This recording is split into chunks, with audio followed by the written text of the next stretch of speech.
through spending in the U.S. For about $390 million US dollars to businesses with less. 전 세계 가장 핫한 소식이 이곳에 모입니다. 글로벌 정면 승부.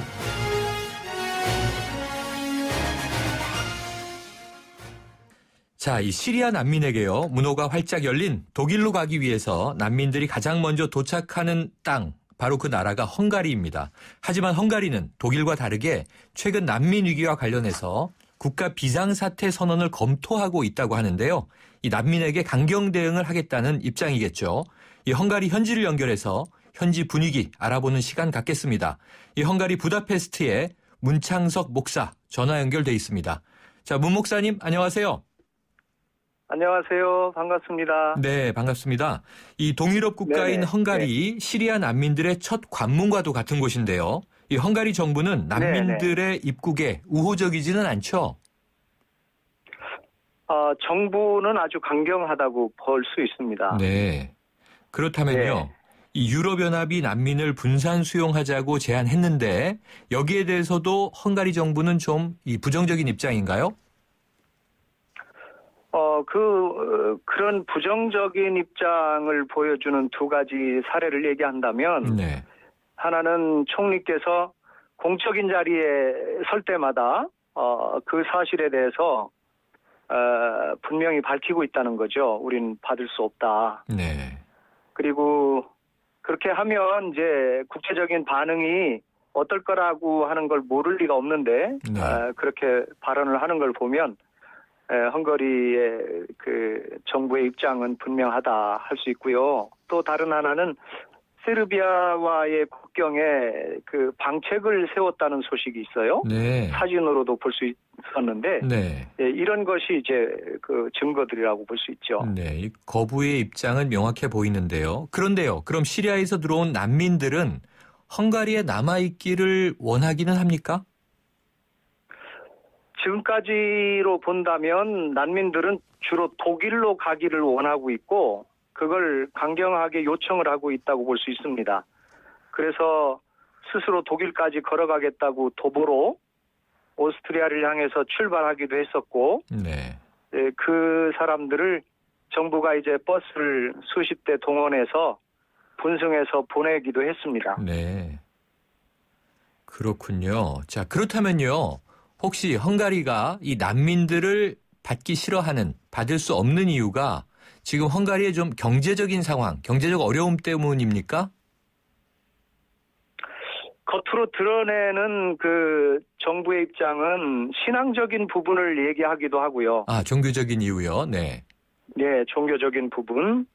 근데 그 겉으로 표현하지는 않지만 경제적인 어려움을 겪고 있는 현실 때문에 부담을 느끼는 것은 그 분명하지 않겠는가 하는 생각이 듭니다. 그렇군요. 자, 이렇게 헝가리가 네. 난민들에게 좀 거부감, 부정적인 입장인데 그래도 계속해서 난민들이 유입되고 있는 상황이죠.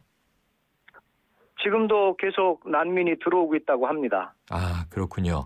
자, 예, 서두에 뭐 방책을 세워도 뚫고 네. 들어오고. 예. 방책을 세워도 뚫고 들어오고요. 서두에서 말씀드렸는데 네. 오늘 외신을 보면 헝가리에서 국가 비상사태 선언을 검토하고 있다. 이런 뉴스가 계속 나오거든요. 이런 분위기와 관련이 있는 거겠죠?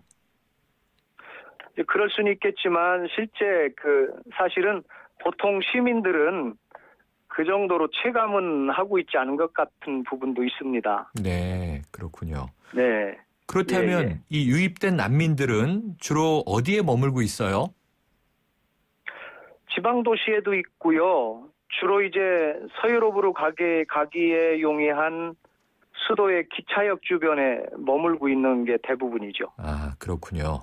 자, 이 네. 최근에 경찰에 쫓겨 달아나는 난민을 발로 걸어서 넘어뜨린 헝가리 여기자의 행동이 논란이 됐습니다. 이 난민들에 대한 헝가리 국민들의 일반 정서 다르지 않은가요? 글쎄, 그렇게까지 그 모든 그 국민의 정서에 대변된 모습이라고 하기는 좀 그렇다 싶어요. 네. 왜냐하면 민간 단체나 종교 단체에서는 발벗고 나서서 난민들을 봉사하고 있거든요. 네. 또 경제대학교 총장 같은 분은 난민과 우리는 더불어 살아야 한다고 하는 성명도 발표하는 걸 보면 네. 모든 사람의 생각은 아니구나 하는 또 다른 부분입니다. 네. 그렇군요. 이 아주 네네네. 일부의 네네. 극단적인 행동이 또 헝가리에 좀 이렇게 폐가 되고 있네요.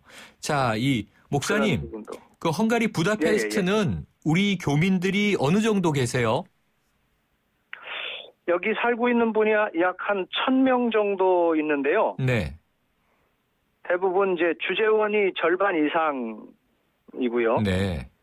또 이제 최근에 그 늘어난 의대 유학생들이 네. 한 30% 가까이 되고요. 네. 그리고 나머지 한 20% 정도가 이제 장기적으로 머무는 분들인데 네. 사실 여기는 이민을 받아들이는 나라가 아니니까 네. 이민자는 거의 없다고 볼 수 있습니다. 아, 그렇군요. 이게 뭐 시리아 난민뿐 네네네. 아니라 우리나라에서도 주재원, 유학생 또는 뭐 장기 거주자는 있지만 이민자는 없는 거군요. 네. 그렇죠. 거의 없다고 볼 수 있죠. 예. 이제 국제 결혼한 분들, 네네. 이제 그런 분들이 이제 소수가 네. 이제 그 이민자처럼 돼 있는 거죠. 알겠습니다. 목사님, 오늘 말씀 감사합니다. 예. 네네. 감사합니다. 네. 지금까지 헝가리 부다페스트에서 문창석 목사였습니다.